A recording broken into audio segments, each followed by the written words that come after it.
សងបាញ់ដុកចាក់ជោគចាក់ចានអាកោទីក៏មាន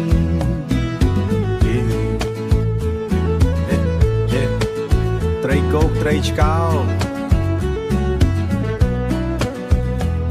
សាច់ជ្រូកស្បែកគោត្រីពោត្រីប្រាត្រីចាត្រីឆ្កែនិងត្រីរស់ត្រីស្រែអាំងខ្ទាប់ជ្រូកមមៀនត្រីកំភ្លៀនជូរស្លឹកអំពិលត្រីឆ្កែ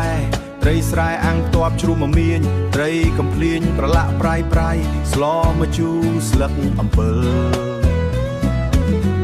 បន្លែស្រស់ស្ពៃក្តោបពេងប៉ោះស្លឹកខ្ទឹមគល់ស្លឹកគ្រៃសណ្តែកដីខ្ទឹមសខ្ទឹមក្រហមសណ្តែកគួរអំពិលជូរមានក្រូចឆ្មាផងអំពិលជូរមានក្រូចឆ្មាផងមានលក់អីខ្លះនឹងលក់នំសណ្តែកគួរអំពិលជូរមានក្រូចឆ្មាផង